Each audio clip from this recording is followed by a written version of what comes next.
નમસ્કાર. તપોભૂમિ ગુજરાતના digital platform ટીજીએનમાં આપનું પુનઃ સ્વાગત છે. હું છું આપનો મિત્ર પ્રફુલ્લ ત્રિવેદી. આજે આપણે વાત કરવી છે કે ખડગેના નિવેદનમાં કોંગ્રેસ કેવી ભરવાઈ ગઈ એની. ગઈકાલે સ્થાનિક સ્વરાજની જે ચૂંટણીઓની મિટિંગો ઉપરાઉપરી ચાલે છે પ્રદેશ કાર્યાલયમાં, એમાં એમણે મહાનગરપાલિકાઓના ઉમેદવારોની પહેલી યાદી જાહેર કરી અને નેતાઓ છે એ થોડો હાશકારો અનુભવતા હતા કે ચાલો એક કામ પૂરું થયું.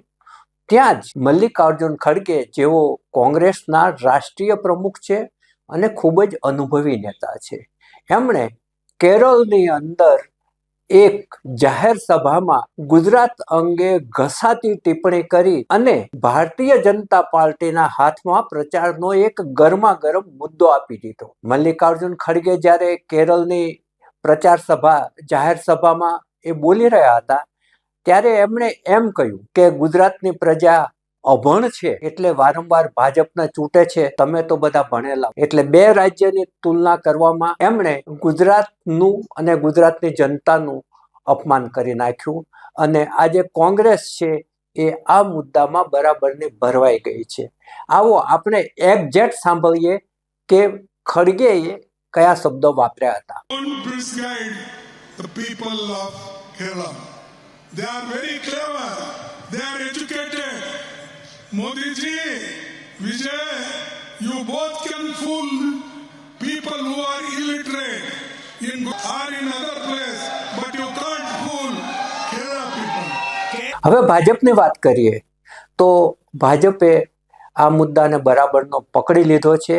કેમ કે અભણ કઈ અને ગુજરાતની જનતાની લાગણી સાથે જે ચેડા કર્યા છે, એના અહમને છંછેડ્યો છે, એ મુદ્દો છે એ હવે સંપૂર્ણપણે ભાજપની તરફેણમાં જવા લાગ્યો છે.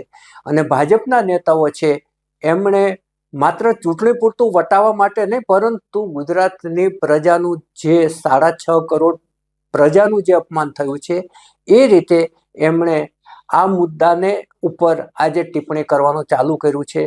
ગુજરાતના જે પ્રદેશ પ્રમુખ છે જગદીશ વિશ્વકર્મા, આવો આપણે એમને સાંભળીએ કે એમણે શું કહ્યું. કોંગ્રેસના રાષ્ટ્રીય અધ્યક્ષ મલ્લિકાર્જુન ખડગે અને કોંગ્રેસીઓને પૂછવા માંગુ છું કે ગુજરાત કેમ વારંવાર ગુજરાતીઓને જ કેમ ટાર્ગેટ બનાવવામાં આવે છે?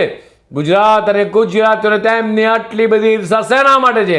કેરળની ચૂંટણીના ઉન્માદમાં કોંગ્રેસના રાષ્ટ્રીય અધ્યક્ષ મલ્લિકાર્જુન ખડગેજી ભાન ભૂલ્યા છે ત્યારે ચૂંટણી પ્રચાર દરમિયાન ખડગે દ્વારા ગુજરાતીઓને અભણ અને મૂર્ખ કહેવામાં આવ્યા છે. એટલું જ નહીં, આપણે નાયબ મુખ્યમંત્રી હર્ષ સંઘવીને પણ સાંભળીએ કે એમણે શું કહ્યું. सभी नागरिकों को अपमान करना, अपनी बौद्धिक क्षमताओं पर सवाल उठाना, ये केवल अशोभनीय नहीं है, बल्कि ये कांग्रेस की संपूर्ण बीमार मानसिकता बयां करती है. आप कांग्रेसियों के बयानों का इतिहास पे थोड़ा गौर करोगे तो समझ आएगा कि इन लोगों के डीएनए में खास करके गुजरात और गुजरातियों के प्रति किस प्रकार का जहर भरा हुआ है. ये जिस प्रकार से मुख्यमंत्री जी ने कहा, ये पहली बार नहीं है कि कांग्रेसियों ने गुजरात और गुजरातियों का अपमान किया. ये उनकी मानसिकता है.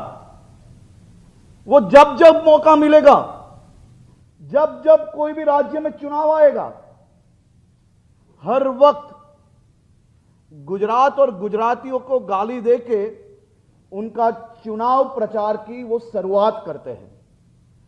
કોંગ્રેસની જો વાત કરીએ તો કોંગ્રેસની આ જ એક કઠણાઈ છે કે જ્યારે પણ ચૂંટણી આવે ત્યારે તેમના કોઈને કોઈ સિનિયર નેતા કંઈક એવો બફાટ કરી દે છે કે એ બફાટનો મુદ્દો છે એ ભાજપનો પ્રચારનો મુદ્દો બની જાય છે.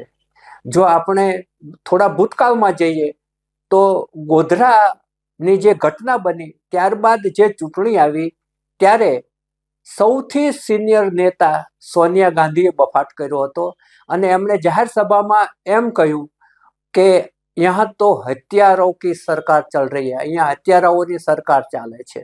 અને આ જે હત્યારા શબ્દ છે એને આખો જે મતનું વાવાઝોડું છે એને ભાજપ તરફી કરી નાખ્યું અને ભારતીય જનતા પાર્ટીના હાથમાં સીધો મુદ્દો આવી ગયો. કારણ કે ચૂંટણીની હજુ તો શરૂઆત જ હતી ત્યારે જ સોનિયા ગાંધીએ કહ્યું કે અહીંયા હત્યારાઓની સરકાર ચાલે છે અને ભારતીય જનતા પાર્ટીના હાથમાં ગરમા ગરમ મુદ્દો આપી દીધો, જેમ અત્યારે ખડગેએ આપ્યો છે. કોંગ્રેસના કેટલાક નેતાઓ આ રીતે મુદ્દાઓ આપવા માટે જાણીતા છે. એક હતા એમના મણિશંકર અય્યર, હમણાં થોડા મૂંગા થયા છે, બાકી ચૂંટણી હોય ત્યારે એ કંઈ ને કંઈ બોલી જ કાઢે. 2017ની જ્યારે ચૂંટણી ચાલતી હતી ત્યારે એમણે મોદી માટે નીચ શબ્દ વાપર્યો અને આ નીચ શબ્દ છે એ પછી કોંગ્રેસને બહુ જ ભારે પડ્યો. વડાપ્રધાન નરેન્દ્ર મોદીએ પણ એનો બહુ જ એમની જ ભાષામાં જવાબ આપ્યો હતો કે આ છે એ એમનામાં મોગલોના સંસ્કારો છે એટલે એ આવી ભાષા વાપરી રહ્યા છે. ત્યારબાદ બીજા જેવા નેતા છે જે મધ્યપ્રદેશના દિગ્ગજ નેતા ગણાય છે, દિગ્વિજયસિંહ. દિગ્વિજયસિંહ પણ આ જ પ્રકારના બફાટ કરવા માટે જાણીતા છે. એમણે મોદીને એક વખત ઠગ કહ્યા હતા અને આ મુદ્દો પણ કોંગ્રેસની વિરુદ્ધ ગયો હતો. આ ઉપરાંત એક વખત એક નેતા એવું બોલે કે આ તો ચાયવાલા છે, ચાય વેચવાવાળા છે, અને આ મુદ્દો વડાપ્રધાને બરાબર પકડી લીધો અને એમણે ચાય પે ચર્ચા ચાલુ કરી અને આખો મુદ્દો છે એ ચૂંટણી દરમિયાન એવી રીતે વટાયો કે જે બોલનાર હતા એની સામે જ આખું વાતાવરણ થઈ ગયું. કદાચ મોદીની કુંડલીમાં જ આવું કંઈક લખાયેલું હશે કે એમની સામે જે તીર છોડે એ તીર યુ ટર્ન મારીને તીર છોડનારની છાતીમાં જ ઘૂસી જાય છે. આવું મેં એક વખત મોદી સાહેબના પુસ્તકનું વિવેચના કરી હતી, એમાં મેં આ શબ્દ પ્રયોગ કર્યો હતો કે આમની કુંડલીમાં જ કોઈક એવો યોગ છે એટલે જે એમને ગાળ દેવા જાય છે એ જ ગાળ સામે જે દેનાર હોય છે એની સામે આવી જાય છે. અને એ મુદ્દો છે એ ચૂંટણીની અંદર કોંગ્રેસને બહુ જ ભારે પડે છે. હવે આજે ગુજરાત કોંગ્રેસ છે આખી આ ચિંતામાં મુકાઈ ગઈ છે કે આનો જવાબ શું આપવો. હવે આજે જેટલી ડિબેટ થશે એમાં એમના પ્રવક્તાઓ જશે ને પ્રવક્તાઓને પૂછવામાં આવશે કે ખડગે આવું કેમ બોલ્યા, કે જેથી કરી અને ગુજરાતીઓની જે લાગણી છે એ ઉશ્કેરાઈ જાય. હવે આવો શું બોલ્યા એનો કોઈની પાસે જવાબ હશે જ નહીં. અને આ જે બફાટ છે એ સ્થાનિક સ્વરાજની ચૂંટણીઓમાં છે એ બહુ જ ભારે પડવાનો છે. સાંજના સમયે મુખ્યમંત્રી અને નાયબ મુખ્યમંત્રીએ પણ આ અંગે પત્રકાર પરિષદ યોજી હતી.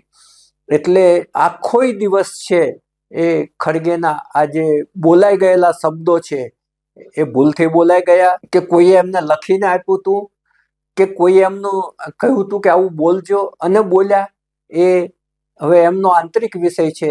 પરંતુ ચૂંટણી જે સ્થાનિક સ્વરાજની ચૂંટણી છે એની અંદર કોંગ્રેસની સામે ભારતીય જનતા પાર્ટી આને બરાબર રીતે વટાવશે. હવે આપણે ગઈકાલે જે એને યાદી જાહેર કરી કોંગ્રેસે એની વાત કરીએ તો ગઈકાલે 243 મહાનગરપાલિકાઓના ઉમેદવારોની નામની યાદી એમણે જાહેર કરી. અને કોંગ્રેસ જ્યારે પણ નામની યાદી જાહેર કરે ને ત્યારે એની આંગળીએ કોઈને કોઈ વિવાદ તો આવી જ જતા હોય છે. જોકે બધા પક્ષોમાં આવું થતું હોય છે, કોંગ્રેસમાં થોડું વધારે થાય છે. હવે આ જે 243 નામો જાહેર કર્યા એમાં 93 નામો છે એ અમદાવાદના છે. એમાં અમદાવાદમાં એક જે પાલડીની અંદર મુસ્લિમ મહિલાને ટિકિટ આપી એ મુદ્દો પણ ભાજપના હાથમાં આવી ગયો છે કે પાલડી છે સામાન્ય રીતે એક સંપન્ન વિસ્તાર છે, જૈનોનો વિસ્તાર છે, અને ત્યાં એમણે એક મુસ્લિમ મહિલાને ટિકિટ આપી છે. અને આ મુદ્દો છે એ પણ કોંગ્રેસને નડવાનો છે. બીજું, કોંગ્રેસના એક પ્રવક્તા છે પારસ જોશી, એમણે એક પોસ્ટ મૂકી છે કે જે ટિકિટોની વહેંચણી થઈ છે એમાં બ્રાહ્મણ સમાજની ઘોર અવગણના થઈ છે. જોકે એમણે કોંગ્રેસના પ્રવક્તા છે, પરંતુ નીચે સામાજિક કાર્યકર લખ્યું છે, એટલે એ મુદ્દો પણ હવે ચર્ચામાં આવ્યો છે. આ પૂર્વે છેલ્લા 25 વર્ષથી 2000થી જે ચૂંટાતા હતા ગોમતીપુરમાં ઇકબાલ શેખે કોંગ્રેસમાંથી રાજીનામું આપ્યું અને એમણે એમ કહ્યું કે અહીંયા મારી અવગણના થાય છે, અને એ ઓવેસીની પાર્ટીમાં જોડાયા. ઓવેસી સાથેના એમના ફોટા પણ વહેતા થયા. બીજી તરફ જમાલપુરમાં મુસ્તાક ખાદીવાલા છે, એમણે ઓવેસીની પાર્ટીમાંથી રાજીનામું આપ્યું. એટલે કોંગ્રેસ છે એમાં જે પહેલી યાદી જાહેર થઈ છે એમાં 93 નામો જાહેર થયા છે. એમાં પણ એકાદ બે વિવાદ તો ઊભા જ થઈ ગયા છે. ભારતીય જનતા પાર્ટીની આજે મોડી સાંજ સુધીમાં યાદી જાહેર થશે એવું લાગી રહ્યું છે. અને એની સાથે સાથે એ લોકો ટેલિફોનિક પણ જાણ કરી દેતા હોય છે, કારણ કે ફોર્મ ભરતી વખતે ઉમેદવારે ઘણા બધા ડોક્યુમેન્ટ તૈયાર કરવાના હોય છે. ડોક્યુમેન્ટ તૈયાર કરવાનો સમય મળે એટલા માટે ટેલિફોનથી એને જાણ કરી દેવામાં આવતી હોય છે. આમ આદમી પાર્ટી ઉમેદવારોની યાદી જાહેર કરવામાં સૌથી મોખરે છે. અત્યારે બસ આટલું જ. નવા વિષય સાથે આપણે ફરી મળીશું. અમારી આ રજૂઆત આપને ગમી હોય તો ચોક્કસપણે એને શેર કરશો, સબસ્ક્રાઈબ કરશો અને આપને યોગ્ય લાગે તે એના પર કોમેન્ટ કરશો. અત્યારે બસ આટલું જ. નમસ્કાર.